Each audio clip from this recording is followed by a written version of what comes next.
We're the Nightingale Trio. We are three women who do vocal harmonies a cappella from the traditions of Eastern Europe and the Balkans in a variety of different languages, about 14 to 15 different languages.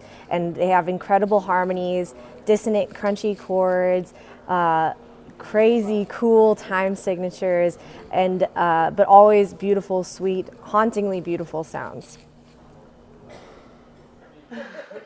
So I grew up singing Indian classical music and then did some musicals. When I got to Yale, similar to I think Rachel and Sarah, my experience was watching the Yale Women's Slavic Chorus and just being captivated by them. And that's how I got interested and involved in Eastern European music, and we've been singing it ever since.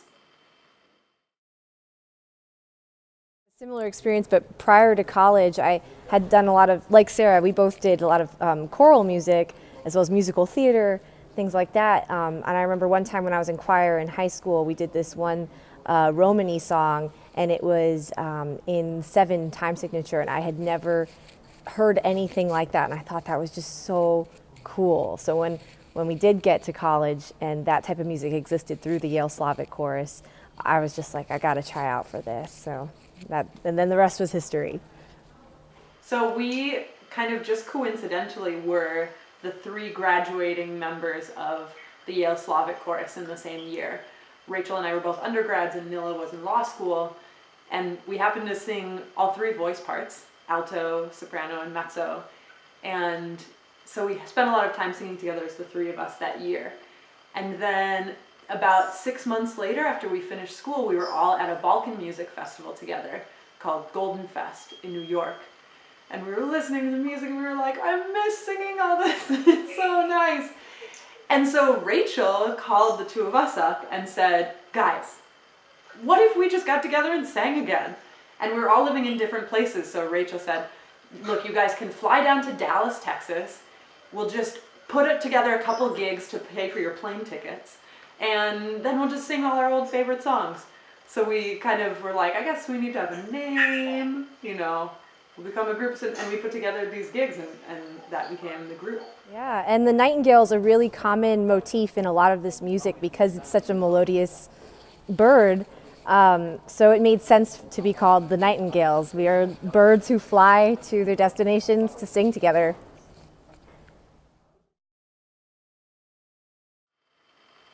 I think there's probably 14 to 15 languages. I don't know what the most current tally is, but I think last time we counted it was something in that range. And in terms of the cultures, even within a certain country, as you can imagine, there's many different groups of people, many different areas, and each would have its own style of music potentially. So even though we might be singing 2 songs from Georgia or 2 songs from Bulgaria, they might actually sound quite different because of the regional differences. We try our best to sing music from many different people of a given country and try to really do our best to be as authentic while kind of sticking to our own style. Yeah. So like some of the languages we sing in Bulgarian, Bosnian, Romanian, Yiddish, Ukrainian, Russian, Georgian, Serbian, Macedonian, kind of all different languages and traditions from Eastern Europe and then Southeastern Europe, from the Balkans, that region. So a couple of years ago, we were doing about 4 to 5 tours a year where we were flying to different cities and performing in festivals and concerts there. Mm-hmm. And in the last 12 to 18 months or so, we've been doing a lot more work of researching new music. And then actually for the first time, that just was the 10-minute timer. Oh, good. Yeah. Okay. Cool. And then actually for the first time in the last couple of years, we have both commissioned other composers to write brand new arrangements for us, and we're composing our own arrangements of these songs. So we're trying to kind of both sing songs that are in the tradition, then also expand the repertoire and expand the style through our own work. Sure. So we've been doing this since we sort of formed the trio back in June of 2013. In terms of advice or booking, especially in the beginning, it is a lot of cold calls and emails, also checking with friends, musician friends who are in that area to see if they have ideas for us about venues or folks we should chat with who might be interested in learning more about this music or hearing it. And it can be a slow process at first, so I think the most important thing is persistence and being persevering. And then as we have become more established in the last few years, sometimes we receive invitations to come out and do certain events or performances. It's definitely gotten a little bit easier in the cities that we've been to more frequently because we've established something of a reputation or a network in those cities. So I would say the largest obstacles are often when you're starting out as a musician, and just I think being patient with yourself and persistent, and knowing that you might do a gig where there aren't very many people, but the right person's in the audience. I remember we had our first, one of our first shows. I mean, probably could count on two hands the number of people there, but one woman in the audience connected us to an incredible opportunity because she loved our music. So sometimes the right people are there, and just to remember why you're doing it, which is hopefully because you love music and you love singing, or you love your art. And so being focused on the privilege it is to get to do that, rather than making sure that you have the right number of people or the right audience or anything like that, because there are always factors you can't control. Definitely. I would say I would kind of add three things to that. One is, I think there's kind of this bias amongst musicians that you have to be playing at a concert venue for a show to be legitimate. And kind of same as Noah was saying about the amount of people. Also, you can't make any judgments about the type of people you're performing for. So we've spent a lot of time performing, for example, at senior centers and nursing homes, as well as at schools and libraries. And the people there in the audience, even though they're not the same folks who are going to be like Snapchatting your performance while you're there, or kind of seem to be the folks who are part of the popular music scene, it's so valuable to play in those settings too, because we're developing the music and we've gained so much from learning from those audience members.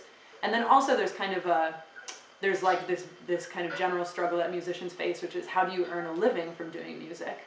And when you really step back and don't try to only play those kind of ticket-selling music venue concerts, you find there actually are a lot of income-earning opportunities from doing something like a program series at a library or at a nursing home. Oh, just one other few very practical things would just also be that when you send an email, having a solid demo is really important for anyone who's if you want to be heard, if you want them to hire you, they need to see your work. So having a solid demo, and Sarah has been great about having a press kit as well. So solid demo, press kit, and when we're talking about audiences, if you have a genre that you're in, find some people in the area where you're going to that you can make a personal connection with, so that you don't have to do all the groundwork in terms of marketing yourself. You might find someone who's extra enthusiastic about the exact same thing that you're doing, and they tell their friends. So that helps you with publicity as well. And so establishing that personal connection is really important. Yeah, and showing up for those people too when they're putting on events. Yes. Being there in the audience for their things is just as important as them being in the audience for your things, because it's very mutual and symbiotic. Yeah, what's interesting is, depending on the tradition that we're kind of tapping into, some of these traditions actually have really rich histories of harmony in the music. Maybe the best example of that is in Ukrainian folk music. There's super, super strong old tradition of polyphony. So group singing, especially among women's voices, where there's these really delicious harmonic parts. Whereas in contrast, other traditions, like especially a lot of folk music from Bosnia or folk music from northern Romania, is traditionally sung by just one voice, or people singing, if they're singing together, just in unison. So we're kind of doing this going between learning from the traditional styles of these heritages that have harmony, and then expanding on the ones that don't. And so part of what has been really cool is that because we're collaborating with musicians from different backgrounds, we're bringing in those different influences. And to answer your question about the arrangements of our music, some of them are traditional arrangements. Some of them we've had musicians help us with arranging. And then some of them, I mean, most recently, Sarah's actually working on a project of arranging a few pieces of music herself. So it's kind of an amalgamation of different sorts of ways that we come across our arrangements. Yeah, so I was funded by an artist initiative grant from the Minnesota State Arts Board to be able to do that project. And what's been particularly cool is the opportunity that it's provided to like dig into what makes a song good. So I spent a bunch of time in the beginning of this project, you know, kind of studying, like doing a deep analysis of the songs that are our favorites. So like the song Kalina Moma that we do, or the song Kaval Sfiri that we do, that are just like so delicious. Like what makes them good? And then trying to then take some songs that have never been arranged for choral groups before and kind of apply, you know, what is good about those classics to that, and then also employing my own voice in doing that.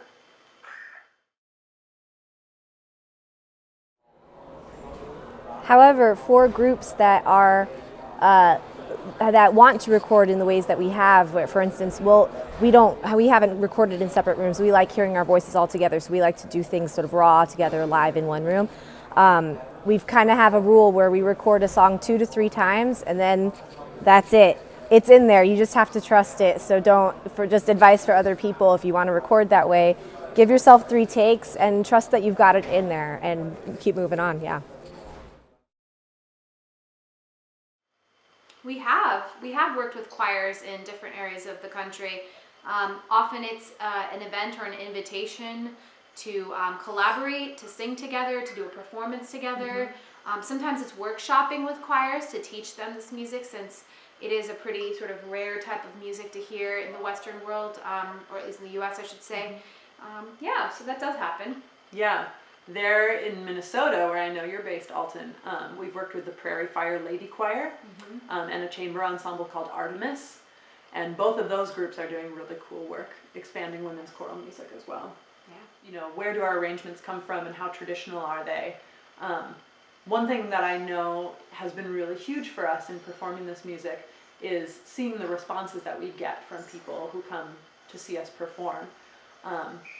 You know, for example, someone will come up to us after a show and say, I'm Ukrainian and I don't speak Ukrainian language, but I remember my grandmother singing to me when I was a child. So a huge part of what influences us is that type of story that we hear from people in the audience. And I think that part of what we've found we're really able to do by singing this music is kind of create a space or create an opportunity for people to have some kind of meaningful connection with heritage, whether they are themselves of the heritage of some of these countries or they have a different background. But we kind of, by being on the stage and telling the stories of some of these songs and where they come from, I think it allows people in the room to start to say, like, oh, I come from somewhere too. You know, I wonder what my tradition is. I wonder what songs I could learn if I dug into it. Lots of our arrangements we learn just by ear, because that's a lot of the tradition of this music. Be people learning from their friends who sing the different parts. But recently with these new arrangements, we have been writing them in sheet music form. And Rachel has actually done a huge job of transcribing some of these older arrangements so that we can really learn them that way. And recently we have been collaborating with some different groups and sharing our sheet music with them. So most recently we shared with a group from Michigan, a Romanian church's choir is learning our piece Subo Salcia Plătoasă. And that's actually something we'd be interested in doing more, especially if there are groups who maybe want to collaborate in a longer term way with us. Well, we definitely are going to continue to tour. Right now, since 2 of the Nightingales are based in the Bay Area, I'm still here in Dallas. A lot of our shows might be taking place in the Bay Area for now, but we don't want to limit ourselves. We'll definitely be back in places that we've visited before. We always love coming to Dallas. We always love coming to Minneapolis, and we've played in DC and in Baltimore before as well. So we don't want to stop doing that. And just recently, for instance, we were invited to an Irish festival in overseas, So who knows what the future holds for us. We are definitely open to international opportunities as well. Because we started this group as a really just a fun venture. We hadn't thought about the future so much, but as we've grown and noticed that there really is a demand for this type of music, we've also grown our horizons as well, the places that we want to reach. So the sky's the limit right now. And also as performers too, so bringing it from past female relationships to present female relationships. One thing that's wonderful about our group is not only, do we sing together, but we truly are very close friends outside of the group as well. And I think that also comes out in the music itself, because we've gotten to a point where we can anticipate what each other are thinking and what we're doing or what someone might do next, because we know each other so well and we love each other so much.